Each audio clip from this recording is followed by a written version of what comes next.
नमस्कार। दिन भर की बड़ी खबरों में आपका स्वागत है। मैं हूं सृष्टि। बुलेटिन में आज बात होगी राहुल गांधी की पीएम को नसीहत की। जानेंगे बिहार में क्या है मतदाता का मूड और मध्य प्रदेश चुनाव पर क्या है सुप्रीम कोर्ट का फैसला। साथ ही बात होगी बिहार की राजनीति में नए ट्विस्ट की और बुलेटिन के आखिर में बात आम आदमी की जेब पर एक और भार की। लेकिन तमाम बड़ी खबरों से पहले एक नजर सुर्खियों पर। पीएम मोदी ने सार्वजनिक क्षेत्र की कंपनियों के कामकाज पर जताई नाराजगी। कंपनियों को अगले साल के लिए पूंजी खर्च में 50% तक बढ़ोतरी करने का दिया आदेश। इकोनॉमी को मिलेगी रफ्तार। बॉलीवुड डायरेक्टर अनुराग कश्यप को यौन शोषण मामले में घेरने वाली अभिनेत्री पायल घोष केंद्रीय मंत्री रामदास अठावले की party Republican party of India में हुई शामिल।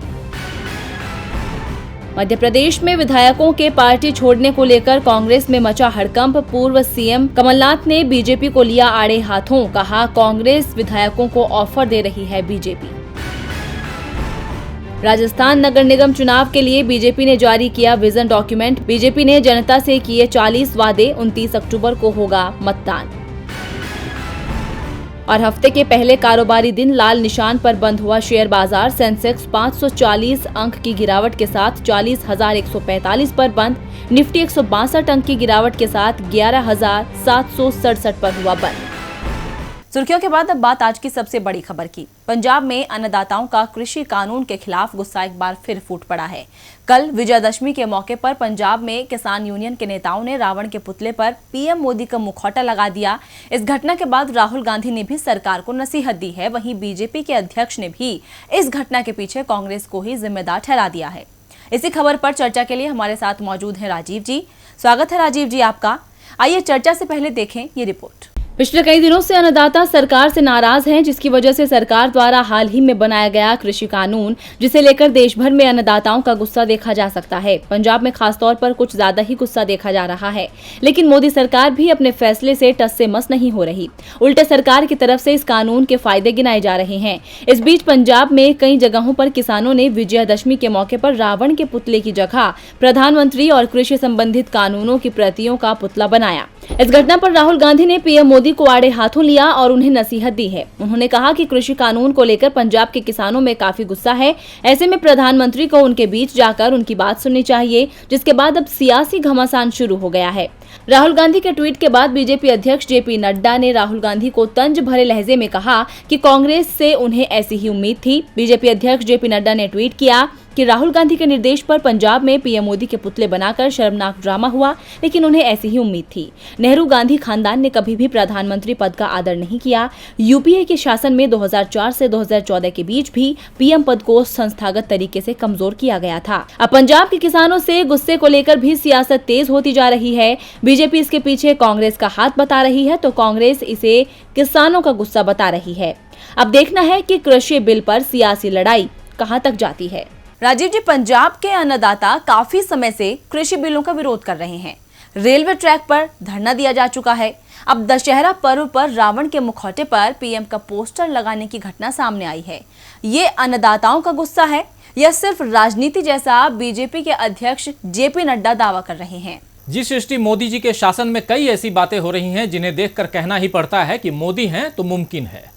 जैसे दशहरे के दिन पंजाब में रावण के पुतले पर मोदी जी का मुखौटा लगाकर कृषि कानूनों का विरोध किया गया। इस देश में 70 सालों में प्रधानमंत्रियों का विरोध तो खूब हुआ है सृष्टि। उन्हें विपक्ष के और नेताओं के कई तरह के सवालों से भी गुजरना पड़ा, लेकिन ये शायद इतिहास में पहली बार हुआ है कि रावण के साथ प्रधानमंत्री का मुखौटा भी फूंका जाए। इस घटना से भाजपा को समझना चाहिए सृष्टि कि उसके बनाए कानूनों से अन्नदाता कितने परेशान हैं। हैरानी की बात यह है कि सरकार अब भी असल मुद्दे से ध्यान भटकाने में लगी है। तभी तो भाजपा के राष्ट्रीय अध्यक्ष जेपी नड्डा को इसमें राहुल गांधी का हाथ नजर आ रहा है। राहुल गांधी ही क्या, उनके साथ तो शिरोमणि अकाली दल, आम आदमी पार्टी और कई राजनीतिक दल इन कानूनों का विरोध कर रहे हैं। खुद पंजाब भाजपा के कई पदाधिकारी इस मुद्दे पर अपनी सरकार के साथ नहीं हैं। क्या ये सब भी राहुल गांधी के कहने पर विरोध कर रहे हैं? दरअसल भाजपा अपने बहुमत के अहंकार में विरोध की कई आवाज बर्दाश्त ही नहीं कर पा रही है। इसीलिए उसे न अन्नदाताओं का महीने भर से चल रहा विरोध समझ में आ रहा है और न उनका दर्द और चिंता। उन्हें भरोसे में लेने और शांत करवाने की जगह सृष्टि भाजपा इस विरोध में राजनीतिक एंगल तलाश रही है, लेकिन कहीं ये अनदेखी भाजपा को भारी न पड़ जाए। धन्यवाद राजीव जी तमाम जानकारी के लिए। अब बढ़ते हैं अगली खबर की तरफ। बिहार विधानसभा के लिए पहले चरण का चुनाव प्रचार आज थम गया है। प्रचार के आखिरी दिन सभी दलों ने पूरी ताकत झोंक दी। महागठबंधन की तरफ से तेजस्वी यादव और एनडीए की तरफ से बीजेपी के राष्ट्रीय अध्यक्ष जेपी नड्डा और नीतीश कुमार की रैलियां हुई। तो पहले चरण के लिए क्या सोच रहा है बिहार का मतदाता, देखिए हमारी रिपोर्ट। बिहार में पहले चरण का प्रचार खत्म होने के साथ ही अब उम्मीदवारों की नजरें वोटिंग पर टिक गई है। पहले चरण की 71 सीटों पर वोटिंग होनी है। विधानसभा चुनावों में वैसे तो कई दल और गठबंधन चुनाव लड़ रहे हैं, लेकिन मुख्य मुकाबला एनडीए और महागठबंधन के बीच माना जा रहा है। नीतीश के नेतृत्व वाले एनडीए में जेडीयू, बीजेपी, हम, वीआईपी कुल 4 पार्टियां शामिल हैं, तो वहीं तेजस्वी यादव के नेतृत्व वाले महागठबंधन में RJD, Congress, CPI-ML, CPI, CPM यानी 5 पार्टियां हैं। इसके अलावा तीसरा गठबंधन उपेंद्र कुशवाहा के नेतृत्व वाला भी दमखम दिखा रहा है। इस गठबंधन को नाम दिया गया है ग्रैंड डेमोक्रेटिक सेक्युलर फ्रंट और इस गठबंधन में आरएलएसपी, बीएसपी, एआईएमआईएम, जनवादी पार्टी सोशलिस्ट, सोहेल देव भारतीय समाज पार्टी शामिल है। यानी इस गठबंधन में पार्टियों की संख्या 6 है। इसके अलावा पप्पू यादव के नेतृत्व में प्रगतिशील लोकतांत्रिक गठबंधन यानी पीडीए भी चुनाव लड़ रहा है। पीडीए गठबंधन में जन अधिकार party, Azad Samaj party, social democratic party of India यानी एसडीपीआई और बहुजन मुक्ति पार्टी शामिल हैं, जबकि एलजेपी इस बार अकेले मैदान में ताल ठोक रही है। चुनाव मैदान में उतरे तो कई गठबंधन और पार्टियां हैं, लेकिन अधिकांश सीटों पर मुकाबला एनडीए और महागठबंधन के बीच ही माना जा रहा है।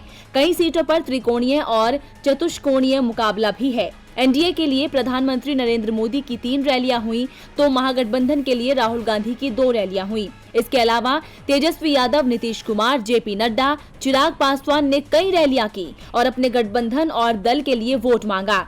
पहले चरण में भभुआ, रोहतास, बक्सर, भोजपुर, औरंगाबाद, नवादा, गया, जमुई, बांका, जहानाबाद, अरवल, नवादा व शेखपुरा जिलों की सभी सीटों पर और पटना की 5 और भागलपुर की 2 सीटों पर वोटिंग होगी।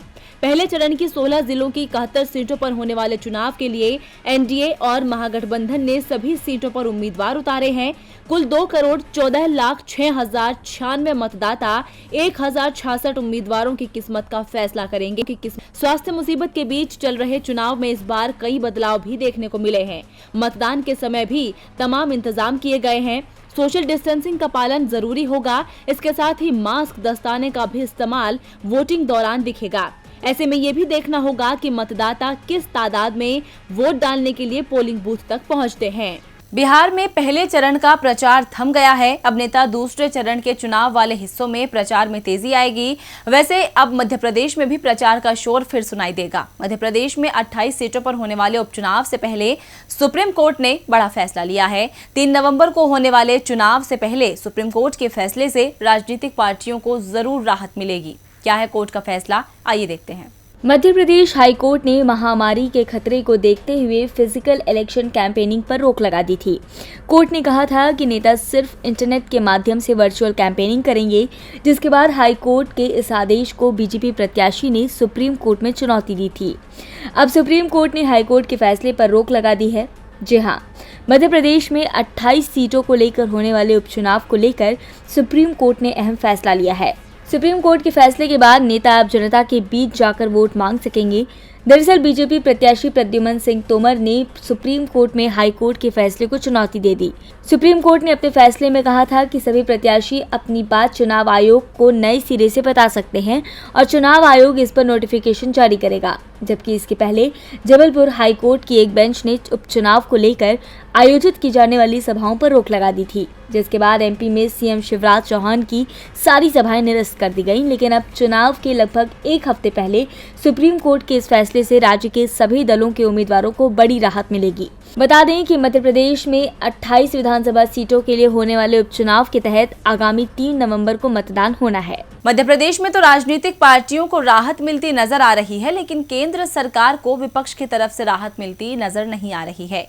कांग्रेस सांसद राहुल गांधी तो लगातार सरकार को आड़े हाथों लेते ही हैं। आज कांग्रेस की कार्यकारी अध्यक्ष सोनिया गांधी ने भी मोदी सरकार को आड़े हाथों लिया है। सोनिया गांधी ने सरकार पर विपक्ष की आवाज दबाने की बात उठाई है। कांग्रेस अध्यक्ष सोनिया गांधी ने मोदी सरकार पर लोकतांत्रिक संगठनों का दुरुपयोग करने का आरोप लगाया है। सोनिया गांधी का कहना है कि मोदी सरकार संस्थाओं के माध्यम से विरोधियों की आवाज दबाने का काम कर रही है। सोनिया गांधी ने एक लेख के माध्यम से कहा है कि पीएम मोदी के नेतृत्व वाली केंद्र सरकार लोकतंत्र के स्तंभों पर हमले कर उनको विकृत करने में जुटी है। मोदी सरकार की गलत नीतियों के कारण विश्व का सबसे बड़ा लोकतंत्र डगमगा रहा है। साथ ही सोनिया गांधी ने अर्थव्यवस्था का मुद्दा भी उठाया और कहा कि देश की अर्थव्यवस्था गंभीर स्थिति में फंस गई है और सरकार इससे उबरने के प्रयास करने की बजाय लोकतांत्रिक संस्थाओं का दुरुपयोग कर विरोधियों पर हमला कर रही है, बोलने की आजादी छीन रही है और लोकतांत्रिक व्यवस्था को मजबूत करने वाले संस्थाओं का दुरुपयोग हो रहा है।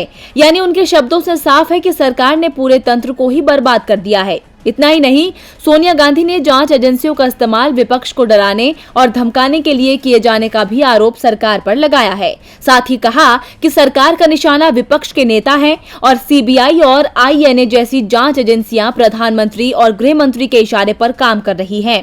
कुल मिलाकर सोनिया गांधी ने मोदी सरकार को खूब खरी खोटी सुनाई है, जिसके बाद अब बीजेपी का बौखलाना तो तय है, लेकिन सरकार की प्रतिक्रिया क्या आती है, ये देखने वाली बात होगी। पक्ष और विपक्ष के बीच तनातनी तो आम बात है, लेकिन बिहार में इस तनातनी का अलग ही ट्विस्ट देखने को मिल रहा है। राज्य में जल्द ही पहले चरण का चुनाव होने वाला है, जिसका साथ छोड़ना था छोड़ चुका और जिसे अकेले रहना था वो अकेले ही मैदान में डटा हुआ है। लेकिन अब बिहार की राजनीति में एक और ट्विस्ट आ गया है। रिपोर्ट देखिए। बिहार का चुनाव एनडीए और महागठबंधन के बीच है, लेकिन इसी बीच राजनीतिक गलियारों में उठापटक मची। एनडीए की सहयोगी एलजेपी ने नीतीश कुमार का साथ छोड़ अकेले मैदान में उतरने का फैसला किया। एलजेपी प्रमुख यानी चिराग पासवान जब नीतीश कुमार को बाय बाय कह रहे थे तो ये भी साफ कहा कि बीजेपी के साथ उनकी कोई अनबन नहीं है और चिराग ने केंद्र में बीजेपी के गठबंधन को बरकरार रखा। अब बिहार में एक के बाद एक ट्विस्ट आ रहा है। जहां पहले चिराग ने बीजेपी की तरफ नरम रुख अपनाया, तो वहीं बीते 23 अक्टूबर को पीएम मोदी ने बिहार चुनाव के मद्देनजर 3 रैलियां की और जिसका सबको इंतजार था उस बारे में पीएम मोदी ने कुछ नहीं कहा। जी हां, पीएम की रैली में सबको इंतजार था कि नीतीश कुमार पर लगातार हमले बोल रहे लोजपा अध्यक्ष चिराग पासवान को लेकर शायद वो कोई बात कहेंगे, लेकिन उन्होंने भी इससे परहेज किया और अपने किसी भी संबोधन में चिराग का जिक्र तक नहीं किया। इसके बाद चिराग ने भी बीजेपी के लिए वोट की अपील की थी और अब चिराग और नीतीश की तल्खी के मामले में बिहार की राजनीति में नया ट्विस्ट आता दिख रहा है। दरअसल जिसको पीएम मोदी पसंद करते हैं उस बीजेपी नेता ने चिराग पासवान की जबरदस्त तारीफ की है। बिहार विधानसभा चुनाव प्रचार को लेकर लोकसभा सांसद तेजस्वी सूर्या बिहार पहुंचे तो उन्होंने नीतीश कुमार से खफा चल रहे चिराग पासवान को बधाई दी है। उन्होंने कहा कि चिराग और मैं बिहार के किसी मुद्दे पर हम दोनों एक साथ होते थे। चिराग बहुत ऊर्जावान नेता है। अब जाहिर है कि इससे बिहार की राजनीति में फिर से कयासों का नया दौर शुरू हो गया है। तो क्या वाकई चिराग के साथ बीजेपी की कोई साठगांठ तो नहीं है? और बुलेटिन के आखिर में बात आम आदमी की जेब पर बढ़ने वाले भार की। महामारी के दौर में महंगाई के चलते पहले ही आम आदमी की जेब ढीली है, वहीं सरकार अब परेशानी दूर करने के बजाय बढ़ाने की तैयारी कर रही है। जी हाँ, आम आदमी की जेब पर अब और भी असर पड़ने वाला है, क्योंकि सरकार जल्द ही एक बार फिर पेट्रोल डीजल पर एक्साइज ड्यूटी बढ़ाने की तैयारी कर रही है। रिपोर्ट देखिए। स्वास्थ्य मुसीबत की वजह से अर्थव्यवस्था में काफी उथल पुथल मची हुई है। महंगाई भी लोगों को परेशान कर रही है। अंतर्राष्ट्रीय बाजार में कच्चे तेल यानी क्रूड ऑयल की कीमतें तेजी से नीचे आई, लेकिन देश में पेट्रोल डीजल के दाम ठहर से गए हैं। सरकार ने ये ठान लिया है कि क्रूड ऑयल की कीमतें चाहे जितनी भी कम हो जाएं, लेकिन जनता को उनकी तरफ से कोई राहत नहीं मिलेगी। यानी सरकार पेट्रोल डीजल के दाम कम नहीं करेगी और सरकार की नीति भविष्य के लिए भी कुछ ऐसी ही है, क्योंकि केंद्र सरकार एक बार फिर से पेट्रोल डीजल पर एक्साइज ड्यूटी बढ़ाने की तैयारी कर रही है। बता दें कि मई 2014 में पेट्रोल पर कुल टैक्स 9 रुपए 48 पैसे प्रति लीटर और डीजल पर 3 रुपए 56 पैसे प्रति लीटर था। तब से लेकर आज तक पेट्रोल पर टैक्स बढ़कर 32 रुपए 98 पैसे प्रति लीटर और डीजल पर टैक्स 31 रुपए 83 पैसे प्रति लीटर हो चुका है। यानी केंद्र और राज्य सरकारों द्वारा लगातार टैक्स बढ़ाए जाने से ग्राहकों को सस्ते दाम पर तेल मिलने की सभी संभावनाएं खत्म हो रही हैं, बल्कि उन्हें पेट्रोल और डीजल के लिए ज्यादा खर्च करना पड़ रहा है। आइए पहले जानते हैं पेट्रोल पर लगने वाले टैक्स और कमीशन के बारे में। क्रूड ऑयल की फैक्ट्री कीमत 25 रुपए 32 पैसे, भाड़ा व अन्य खर्चे 36 पैसे, एक्साइज ड्यूटी 32 रुपए 98 पैसे, डीलर का कमीशन 3 रुपए 69 पैसे, डीलर के कमीशन के साथ वैट 18 रुपए 71 पैसे। रिपोर्ट के मुताबिक अब इस पर 3 से 6 रुपए प्रति लीटर तक एक्साइज ड्यूटी बढ़ सकती है। माना जा रहा है कि कच्चे तेल के दाम गिरने के बाद जितना पेट्रोल डीजल सस्ता होना चाहिए था अब वो नहीं होगा। वहीं टाइम्स ऑफ इंडिया में छपी खबर के मुताबिक स्वास्थ्य मुसीबत की वजह से अर्थव्यवस्था को हुए नुकसान से निपटने के लिए सरकार तीसरे राहत पैकेज की तैयारी कर रही है। ऐसे में सरकार को ज्यादा फंड्स की जरूरत है, लिहाजा सरकार इसकी पूर्ति एक्साइज ड्यूटी से करना चाहती है। यानी सरकार जनता के ही पैसों से जनता को राहत देने की तैयारी में है। तो फिलहाल दिन भर की बड़ी खबरों में इतना ही। देखते रहिए डीबी लाइव। नमस्कार।